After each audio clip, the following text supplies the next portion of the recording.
Good morning. Good morning. Welcome to today's coffee chat. Mm. Well, here we are. Welcome to my channel. If you're new here, what I share are what I've learned to know over the last 24 years of my nutrition experience. I bring together the science of nutrition, the psychology of food, like why we make the food choices that we do, as well as the science of behavior change, so that you can adopt healthy eating habits that actually stick. I also share the practical things to know too, like foods and beverages that I'm seeing in the grocery store that I'm loving, as well as cookbook reviews.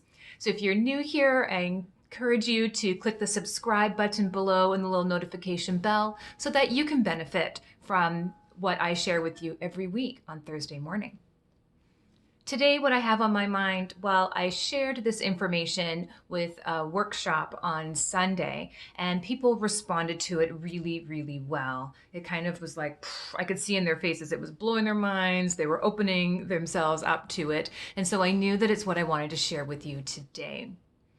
You see, what I studied to do my master's in, what I researched when I was doing my master's, was looking at how we think about food, how we think about our bodies and exercise, and the impact that that has. And it showed that, yes, it has a significant impact. And it's interesting, over the many years that I've been working with individual clients, I've really noticed it coming true. And what I saw in the research has been what people have been living in their experience. And that's what I see, that the clients of mine who embrace changing their thinking around food, they're the ones who see the best benefits. They're the ones who see the weight come off. They're the ones whose blood sugar stabilizes. And they're the ones who keep the healthy habits and they stick for them. And so that's what I wanted to share with you today, a really key thing of looking at how we think about food.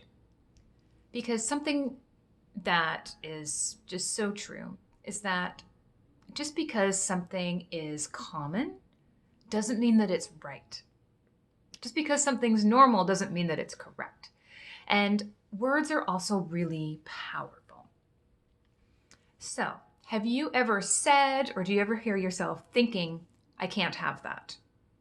Somebody offers you something to eat and you say, oh, I can't have that.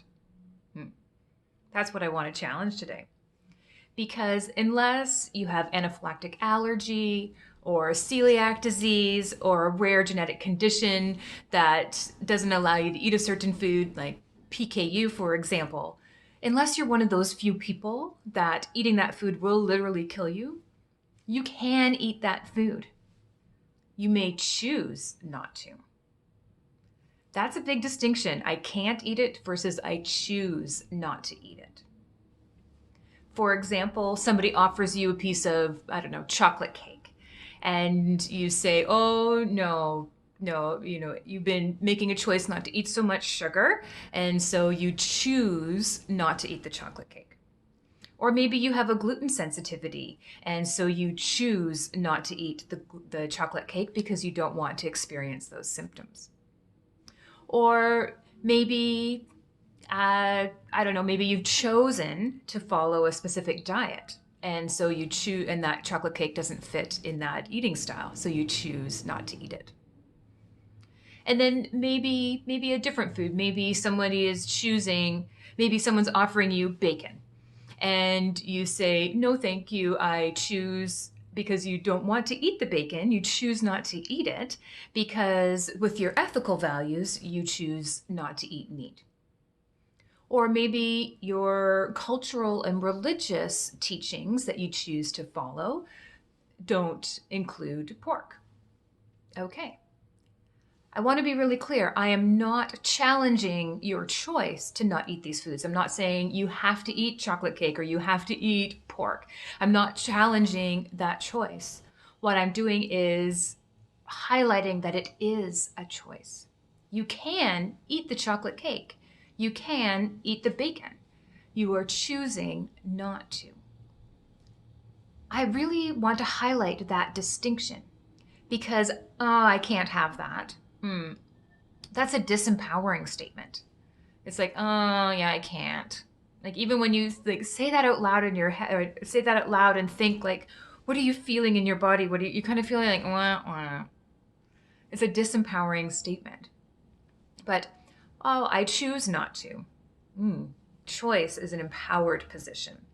If you want to have healthy eating habits that will actually stick, you have to be in a position of power to make those stick.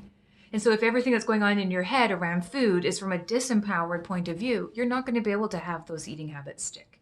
You need to be empowered to make the behavior changes. To change your behavior you need to be empowered to do that. And so having that phrase, I can't, it just disempowers you. Also, when somebody is saying, when you say you can't do something, it's like somebody is not allowing you to, right? Somebody else is not allowing you to do that.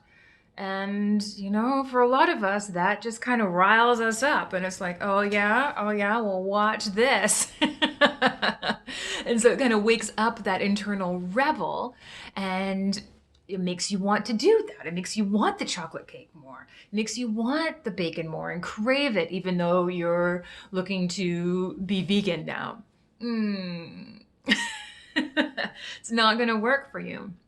And then another point is that when you say you can't do it, well, and then you actually, okay, so then you do eat the piece of chocolate cake. Well, since you already said you can't and now you are doing it, well, you might, and you're breaking the rule that someone else is enforcing on you that you don't really want to do. Well, then guess what? If you've already eaten the one piece of chocolate cake, then you've broken the rule, so you might as well eat the whole thing.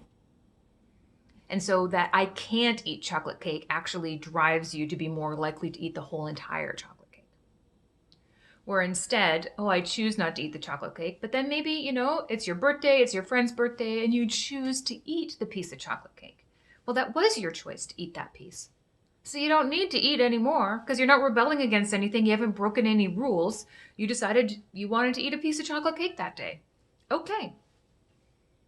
So you're not going to need the whole thing. It's going to already just kind of tamp down, and you're not going to want the rest of that cake.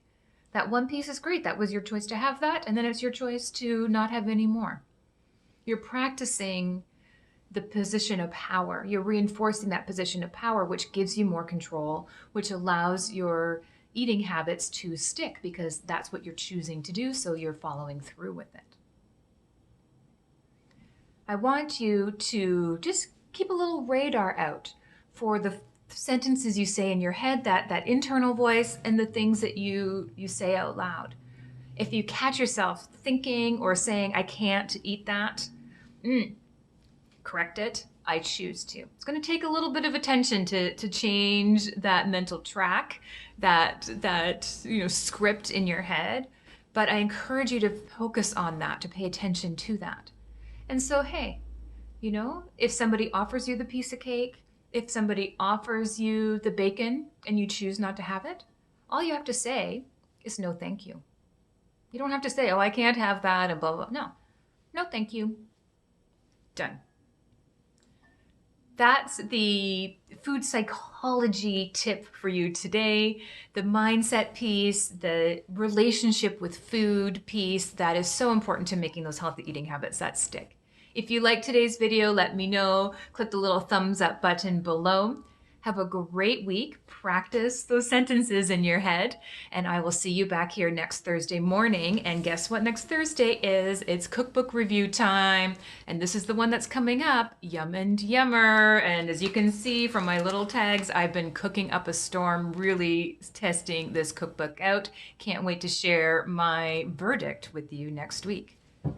Have a great one. Bye.